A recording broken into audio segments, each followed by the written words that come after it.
Então vamos dar sequência aí ao nosso curso sobre vocabulário. E hoje o assunto é dicionário.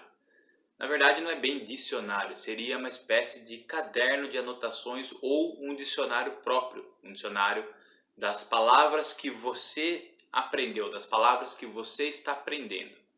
E isso pode ser tanto um caderno, né, um caderno físico ali onde você anota, ou um arquivo no computador, no Word ou no Excel, como você achar melhor. Eu particularmente acho que a maneira mais organizada é no computador. Porém, a que é mais fácil acesso é no caderno, obviamente. Qualquer momento você pode pegar o caderno e dar uma olhada. E nem todo mundo usa o computador mais com tanta frequência. A maior parte das pessoas ficam no celular, né? Usam mais o celular para tudo.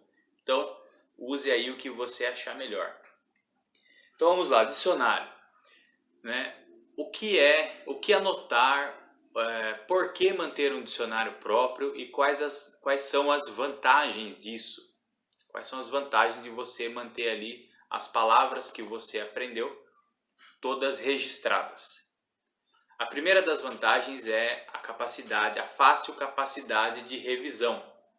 Então, se você tem ali reunido num único lugar as palavras que você tem aprendido, para você consultar é muito fácil, você vai lá, abre e vê as palavras que você aprendeu. Então a revisão, e óbvio, a revisão, você revisar o conteúdo, ajuda na memorização, que é o próximo ponto, é a próxima vantagem de você ter um dicionário. Mas antes de falar da memorização, vamos falar de frequência de revisão. Então eu aconselho fortemente que você, ao anotar suas palavras em um caderno, você mantenha, digamos, a contagem, o registro da quantidade. Então, você aprendeu lá uma palavra hoje e você marca na frente dela assim, E marca a palavra, tal, significado, marca as coisas que a gente vai ver hoje aqui que devem ser marcadas. E aí na próxima palavra você marca 2, na próxima 3, 4, 5. Você pode até marcar no começo o mês. Então estamos aí no mês de junho, né? Começamos no mês de junho. Você marca lá, junho. 1, 2, 3, 4, 5, 6, 7, 8, 9, 10. Marca. Fechou o mês de junho, você abre, marca lá julho. E dá sequência no número. Parou, sei lá, no número 40, 50, continua. 51, 52, 53 e tal.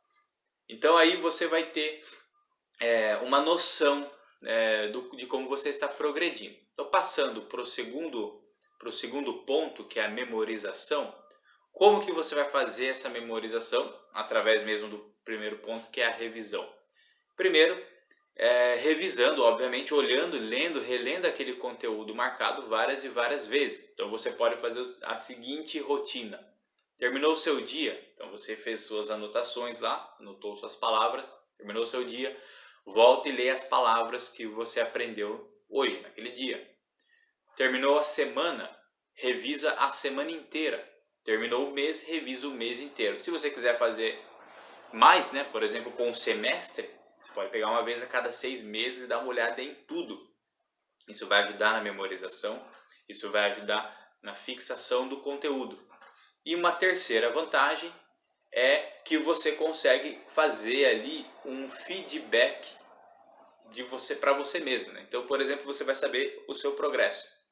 Então você está lá constantemente consultando aquelas palavras, está memorizando elas, e aí no prazo de 6 meses, por exemplo, você pode olhar o número da última. Sei lá, a palavra número 200. Pô, aprendi 200 palavras nesses 6 meses. Vamos dar uma olhada das quais eu me lembro, das quais eu me lembro bem, me lembro mais ou menos, das quais eu não me lembro nada. Aí você vai ter uma noção do quanto você está avançando.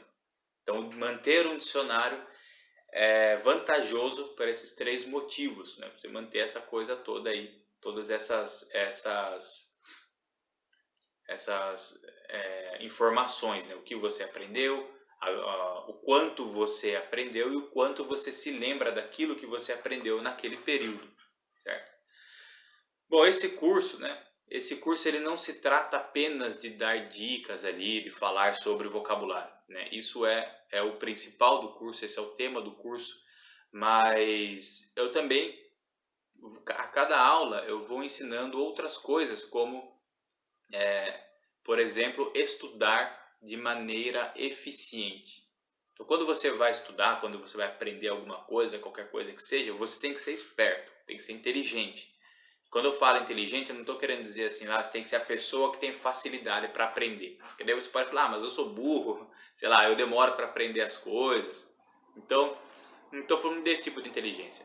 A facilidade no aprendizado, ela vem com o tempo. Tem gente que naturalmente, né, já aprende melhor, tem gente que não, tem gente que precisa praticar. Na verdade, as duas pessoas precisam praticar, né? Tanto o que tem facilidade natural, quanto o que não tem. Mas o que não tem facilidade natural precisa mais ainda. E com o tempo vai ficando mais fácil aprender. Não é desse tipo de esperteza de inteligência que eu estou falando. Eu estou falando de uma espécie de esperteza que não deixa você acabar se prejudicando nos estudos, que não deixa você perder tempo, que não deixa você dar cabeçada, que não deixa você ir na direção errada. Isso é muito importante. Então, na aula passada, quando a gente tratou do assunto, lembra? Você vai escolher algo que te interesse. E através desse algo que te interessa, você vai aprender inglês. Com isso, você ganha algumas vantagens. Você ganha tempo, porque você já ia estudar aquele tema. Então, vamos supor que o seu interesse é saúde.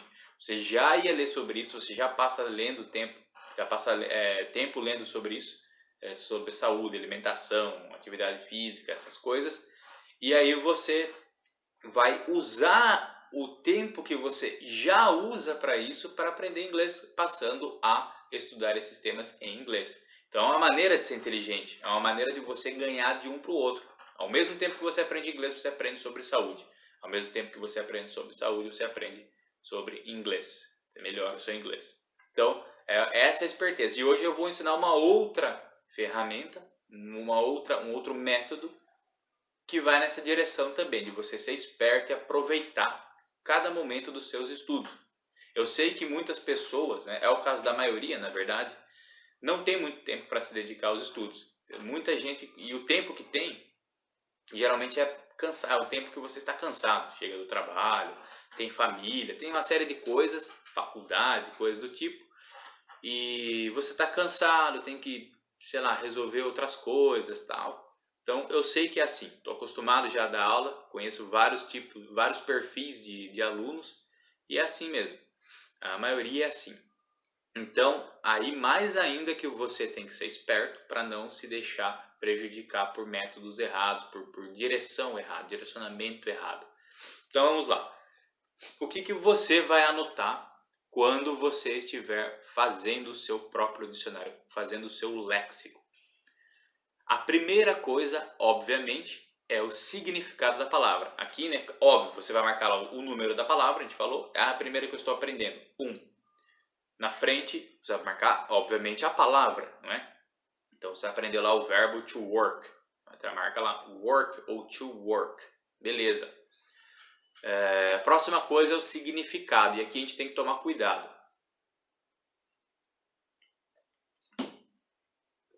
Quando se fala significado, muitas pessoas confundem isso com tradução. Então, se eu pergunto para você, qual é o significado do verbo to work?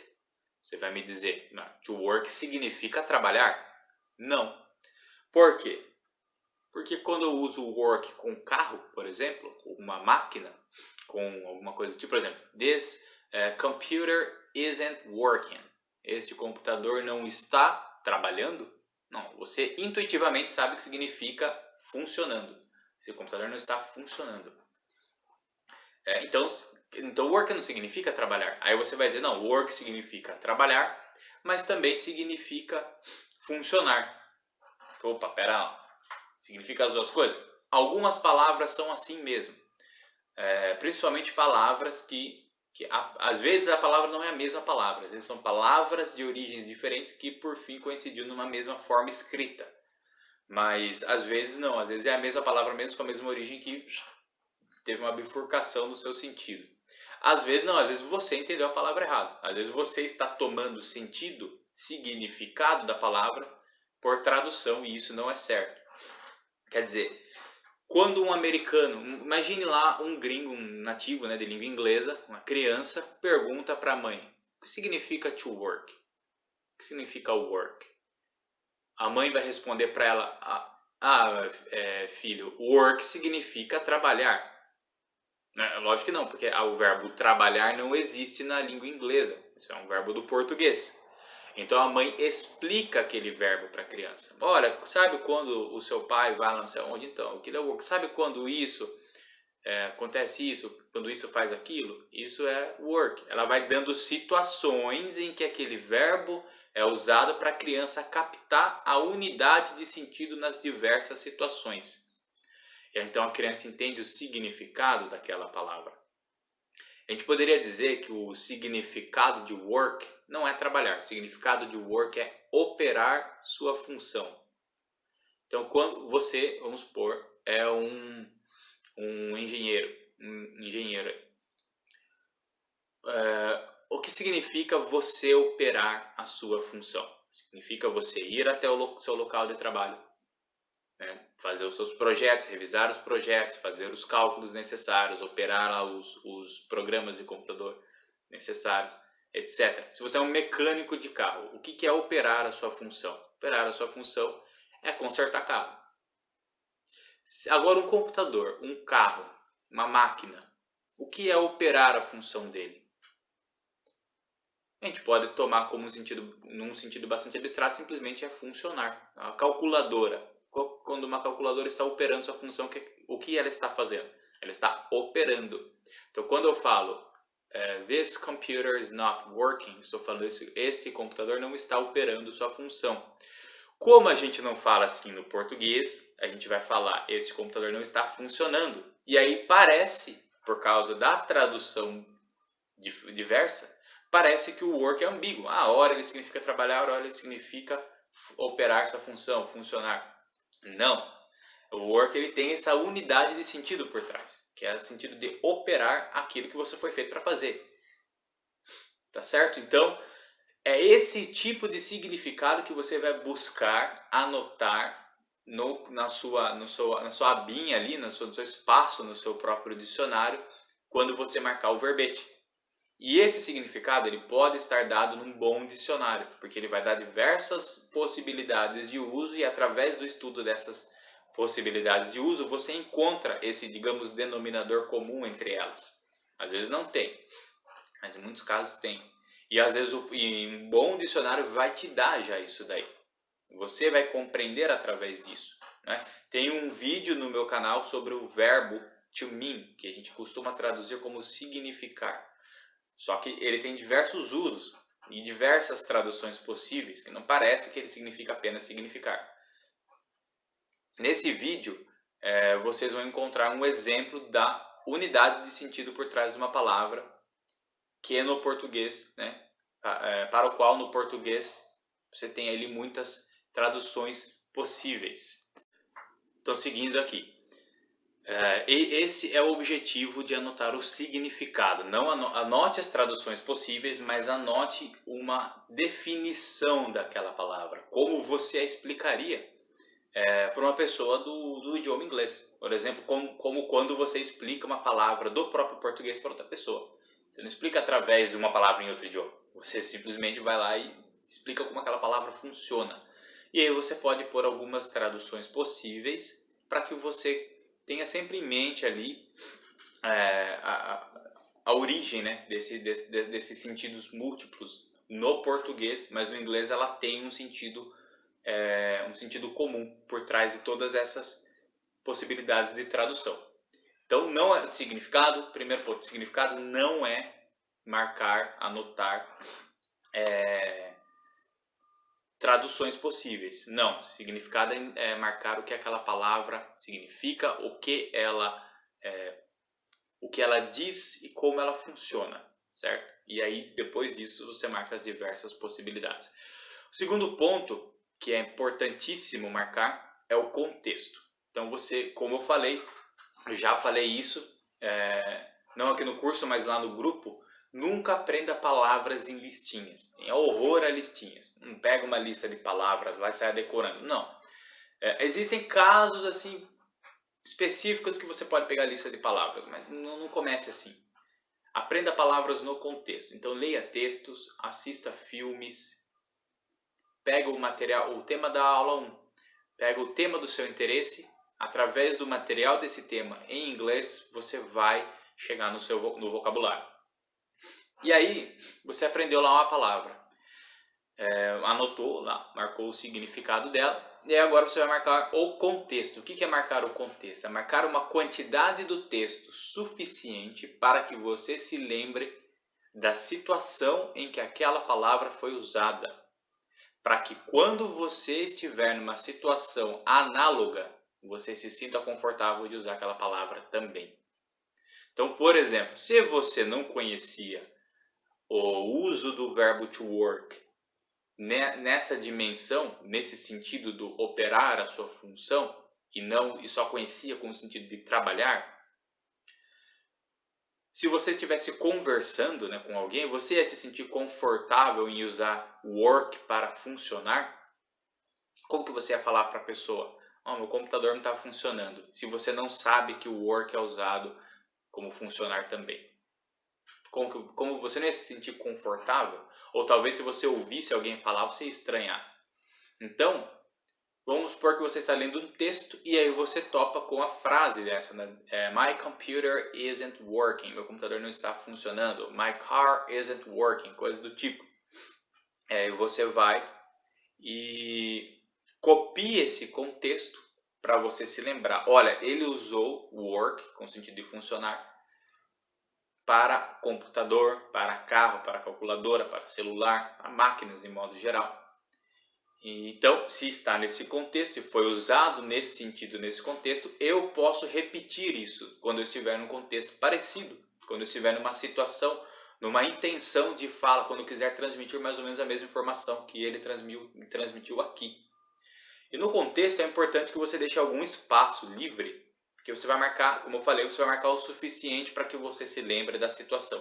Isso significa, na maior parte dos casos, marcar uma frase. Às vezes você vai precisar marcar mais, um pouquinho mais do que a frase, uma parte do parágrafo, mas nunca vai ser o parágrafo inteiro. Isso é muito difícil, muito raro.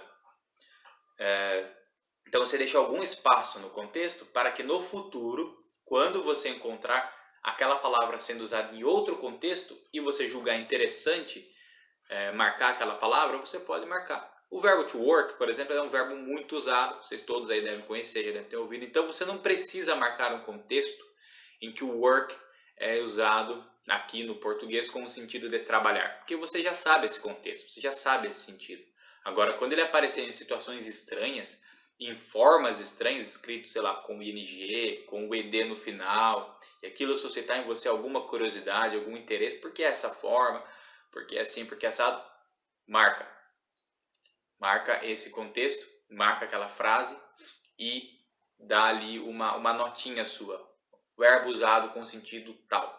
Acabou. Isso é contexto. Quando você for revisar, isso aí vai entrar na sua memória aquela situação, aquele contexto para você repetir quando você tiver em situação parecida. Beleza? Próximo passo. Bom, até agora essas duas dicas foram maneiras de você estudar as palavras para que o sentido dela seja mais compreendido e absorvido por você. Agora a gente vai partir para um outro tipo de estudo da palavra. Você não vai pegar aquela palavra e compreender ela em profundidade. Você vai partir dela para entender outras. E isso aqui é muito importante e difícil dizer que é a melhor dica da aula de hoje, porque as anteriores são boas também, são importantes, mas isso aqui é muito bom, muito eficiente. Isso aqui vai acelerar a sua aquisição de vocabulário, que é você marcar as variações da mesma palavra. O que significa isso? E aí você está lá lendo um texto e topou com a palavra beautiful. É o exemplo que eu dou na apostila, inclusive. Vocês receberam a apostila, lá vai ter. Então você topou a palavra beautiful. O que você vai fazer? Você conhece a palavra beautiful, significa bonito, bonita, mas eu vou usar ela como exemplo. Você jogou no dicionário, lá no Cambridge e tal. Não use Google Tradutor. Google Tradutor é tradutor, não dicionário. Use dicionário. Aí você jogou lá no Cambridge, sei lá, algum dicionário, ou procurou no dicionário físico e encontrou a definição de beautiful, né? Agradável, né? Aos sentidos, alguma coisa do tipo. Aí alguma tradução, bonito, bonita, belo, bela, coisa do tipo. Um bom dicionário, como esse do Cambridge que eu falei, ele vai ter embaixo da palavra a classe da palavra. Não vou dar aula de gramática aqui, isso é outro assunto, mas vocês têm que ter alguma noção do que é substantivo, do que é advérbio, do que é adjetivo, do que é verbo. Isso aí é importantíssimo para o aprendizado. Não precisa entender em detalhes, mas precisa ter uma noção da definição e ser capaz de reconhecer. Isso vai ser tema das próximas aulas. Mas enfim, então você encontrou lá beautiful, debaixo da palavra beautiful, a informação adjetivo. Então você sabe que a palavra beautiful é um adjetivo, beleza? Ótimo. O que você vai fazer? Anota aí. Se a palavra que você procurou for um substantivo, um adjetivo, um advérbio ou um verbo, se ela for uma dessas quatro, eu vou repetir isso na aula que vem, mas não tem problema, vamos falar já. Se for uma desses quatro tipos de palavras, substantivo, adjetivo, advérbio e verbo, o que você vai fazer? Você vai procurar variações dela. Então, beautiful. Se você digitar lá, vai dar adjetivo. O que você vai fazer? Você vai lá no Google. Às vezes o próprio dicionário te dá isso. Você vai lá no Google e vai digitar substantivo para beautiful. Ou, em inglês, noun for beautiful. Noun se escreve N-O-U-N. For, F-O-R, preposição. E beautiful. O que você está perguntando para o Google aí? Eu quero o substantivo da palavra beautiful. Eu quero a versão substantiva do adjetivo beautiful. Ele vai te dar a resposta beauty. Beauty significa a beleza. Então, beautiful é aquilo que é belo, é a característica de beleza, aquilo que é bonito, é a qualidade, belo, bonito, etc. O substantivo beauty é a beleza em si, quando você fala da beleza. Você não está falando que algo é belo, você está falando da beleza em si. Então, por exemplo, a beleza é encantadora, a beleza é importante, né? A beleza é não sei o quê. Então tem até aquele documentário sobre a arte do belo que é Beauty Matters, acho que é isso. Então, sobre a beleza, a importância da beleza. A gente está falando da beleza em si, não de algo que é belo. Então isso é um substantivo. Você vai encontrar isso daí. E aí você digita advérbio ou adverb for beautiful. Você vai encontrar beautifully. Beautifully significa belamente.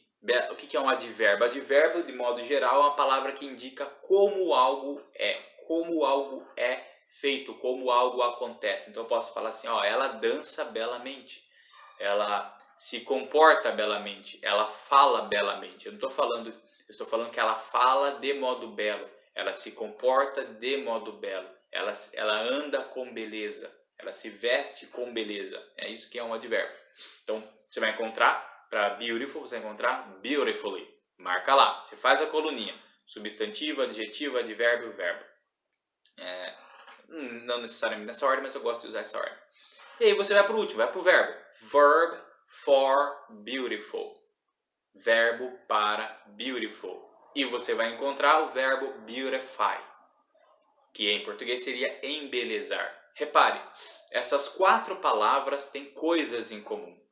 Primeiro, elas têm um sentido em comum. Todas elas se referem à beleza. Seja a beleza em si, beauty, substantivo. Seja a qualidade de belo, beautiful, aquilo que é belo. Seja o modo como algo é feito, feito com beleza, beautifully. Ou o verbo, tornar algo belo, embelezar, beautify. Uma coisa em comum. Outra coisa em comum, elas se escrevem de forma parecida. Todas elas começam com Beaut, B-E-A-U-T. Ou seja, você aprendeu a escrever o começo de uma, você aprendeu o começo de uma delas, você aprendeu o começo de todas. Só precisa lembrar as variações, né, para essas diversas classes. Certo? Então qual é a vantagem aqui? Você aprendeu no caso de beautiful, aprendeu uma, você aprendeu 4 palavras numa jogada só. E como a memória tem característica associativa, ou seja, aquilo que você consegue associar a outra coisa na sua memória se fixa melhor, então você vai ter uma facilidade de memorização desse conteúdo também. Então essa é a vantagem de marcar variações da mesma palavra. Se lembra, elas têm que ser escritas de uma maneira parecida, tem uma raiz comum, no caso de beautiful é essa beauty, e elas têm que ter o sentido em comum, você tem que estar falando da mesma coisa. E você vai, se for um substantivo, um adjetivo, um verbo ou um advérbio que você encontrou, isso o dicionário vai te dar, que tipo de palavra é aquela, você vai encontrar pelo menos uma ou duas variações daquela palavra nessas outras classes. Às vezes você não acha para as 4, mas em muitos casos você acha assim. Beleza? Isso vai dar uma outra vantagem, que você vai se acostumar também com as mudanças de palavras. Então, por exemplo, você já vai começar a captar, perceber que LY no final geralmente se refere a advérbio. E muitas vezes, se você adicionar um LY ao final de um adjetivo, aquele adjetivo vira um advérbio. Então você começa a aprender a criar, não criar palavras, mas a mudar as palavras. Você não está inventando uma palavra nova, mas você está desvendando uma palavra nova através de uma outra aprendida, né? Por exemplo, a palavra hard, que é duro, difícil, hardly, dificilmente, acrescentou o LY. Então você vai começar a pegar esses padrões, isso vai ajudar muito no seu entendimento do idioma e no uso, na hora de usar. Beleza? Então, variações. Anotem as variações da mesma palavra. Beleza? O próximo ponto que eu quero tratar com você também entra mais ou menos ali nas variações, mas não no mesmo jeito, por isso que eu marquei separado, que são os sinônimos e os antônimos. Então, sinônimos e antônimos. O que são? Sinônimos são palavras diferentes com sentidos parecidos. Antônimos são palavras de sentidos contrários. Então, por exemplo, beautiful. Você procurar no dicionário de sinônimo, isso você acha fácil na internet, sinônimos em inglês lá. Você vai, aliás, o próprio Cambridge ele dá ali também isso aí. Você procurando sinônimos de beautiful, você vai encontrar, por exemplo, pretty. Pretty é bonito, bonitinho, coisa do tipo. Handsome também serve como bonito. Em alguns outros. Antônimo, você vai encontrar algo como ugly. Ugly significa feio. Então você tem essas opções. Você tem lá sinônimos. Pretty também significa bonito. E ugly, o contrário. E aí você tem mais duas palavras. Então, por exemplo, você lá aprendeu beautiful, suas variações, 4 palavras. Aprendeu uma, aprendeu 4. Aí você foi e pesquisou um sinônimo pelo menos e um antônimo pelo menos. Você vai encontrar um monte de sinônimos e um monte de antônimos. Escolhe 1, 2 no máximo, tá bom demais.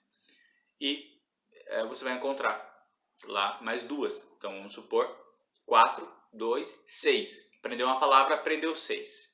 Então você ganhou o tempo, você investiu um tempo naquela palavra para ganhar tempo com outras. Então é aquilo que a gente falou, ser esperto, aproveitar o seu tempo de estudos e essas palavras estarão associadas a você, na sua mente. Elas são todas associadas, estarão todas ligadas umas às outras para que você memorize mais fácil.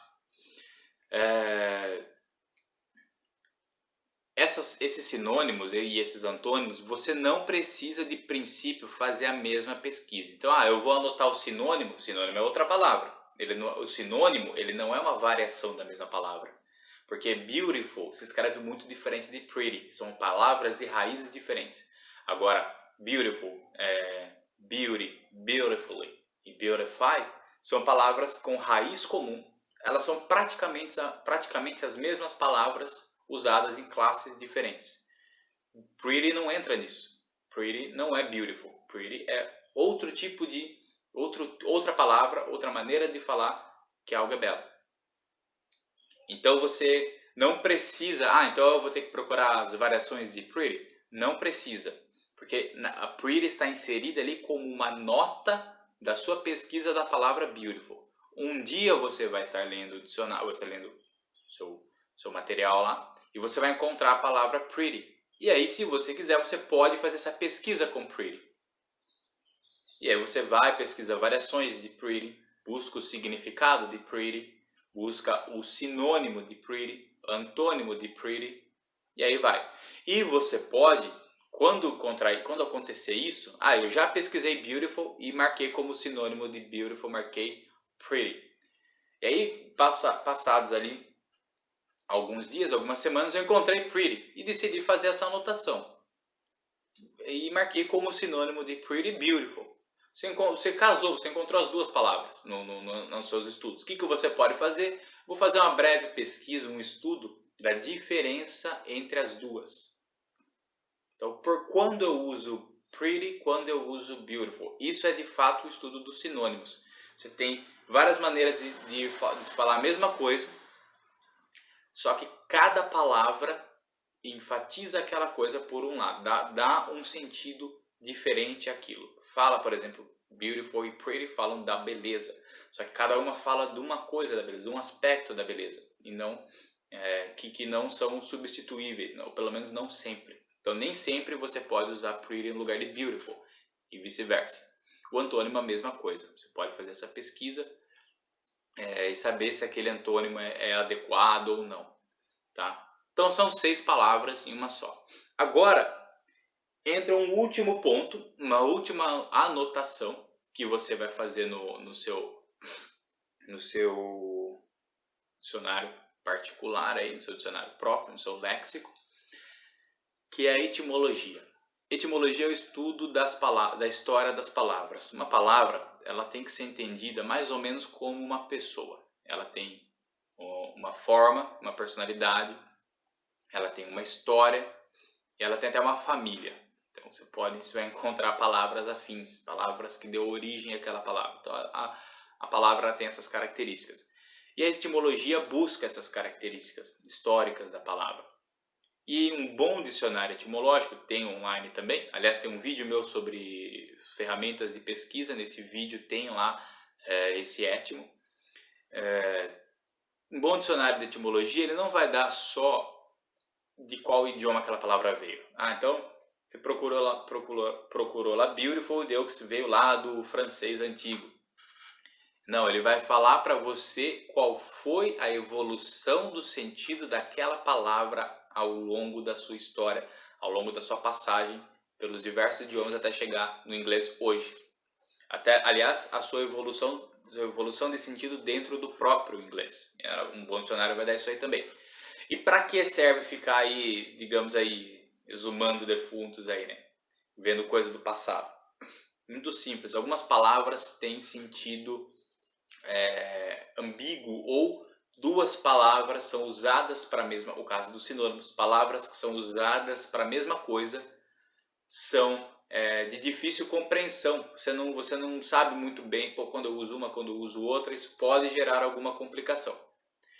O que vai ajudar? O estudo da etimologia, o estudo da história da palavra, e você vai ver como essa palavra era usada antigamente e como ela veio a ter o sentido tal, e como essa outra palavra era usada antigamente e ela veio a ter o sentido igual a dessa. Pegando essas linhas históricas, você vai saber essa palavra significa isso, essa e aquilo. O que eu posso dar para vocês como exemplo disso, eu acho que eu já falei sobre isso no grupo, mas eu vou usar aqui de novo. O famoso caso das palavras city e town. City e town. Ambas podem ser traduzidas para cidade. E ambas podem ser usadas para se referir a uma cidade, não importa qual. E aí você pode encontrar por aí a seguinte truque, né? Seguinte macete. City se refere a cidades grandes capitais, metrópoles, coisa do tipo. E town se refere a cidades menores. Funciona esse truque? Em boa parte dos casos funciona, mas não explica. E às vezes, por exemplo, Nova York. Nova York é um grande centro, não é? Nova York é um grande centro, você vai pensar, é City. Mas, conversando com um nova-iorquino, você pode muito facilmente ouvir ele se referir a Nova York por town. Chicago é uma cidade grande também, mesma situação. A etimologia te ajuda a entender por que isso. Então vamos lá. Síria, a palavra Síria, ela vem do latim civitatem, ou civitas, civitas, que significa civilização, também é a mesma raiz da palavra cidadão, cidadania, coisa do tipo. A palavra town vem do inglês arcaico tun, não sei se pronuncia tun, sinceramente, a gente não tem certeza de como se pronunciava o inglês arcaico, mas tun, T-U-N, que significava casa, habitação, conjunto de casas, fazenda, campo, coisa do tipo, local de habitação. Então repare, quando a pessoa se refere à cidade em que ela mora ou à cidade de onde ela veio, então a pessoa mora em Nova York agora, mas ela veio de uma cidadezinha do interior, ela vai se referir à sua cidade como tal, porque ali ela tá falando daquela cidade como um local de moradia, ela está enfatizando o viver, o morar, o habitar. A palavra city tem origem, como eu falei, na civilização, na palavra civilização, cidadão, cidadania. Então a palavra city ela passou a ser usada não necessariamente para grandes centros, mas para cidades com capacidade civilizatória. Cidades que têm digamos assim, uma cultura expansiva, cidades que são centros administrativos de regiões. Então, por exemplo, o que seria do estado de São Paulo se de repente a cidade de São Paulo sumisse? O que seria? Não seria nada, porque está tudo lá. Toda a economia, o centro do estado está na capital, em São Paulo. Aliás, praticamente o centro do Centro-Oeste inteiro, se não do país. Pelo menos nessa questão financeira. Então, quando você se refere a São Paulo ela tem essa força de ser centralizadora, de ser civilizatória, tanto que ela empresta o seu nome para o estado chama São Paulo também. Nova York é a mesma coisa, tem a cidade de Nova York, que é a capital do estado de Nova York. Então, quando você se refere a uma cidade por city, você está enfatizando essa questão da cultura, da administração, da cidade como uma entidade política. Quando você se refere a town, você está se referindo ao local de habitação. Então, quando um nova-iorquino se refere à própria cidade, na cidade de Nova York, por town, ele está falando daqui, do local onde nós habitamos. Quando ele se refere à cidade por si, ele está enfatizando o lado burocrático, político, cultural, social da cidade de Nova York, que tem um poder imenso nisso, como toda cidade grande tem.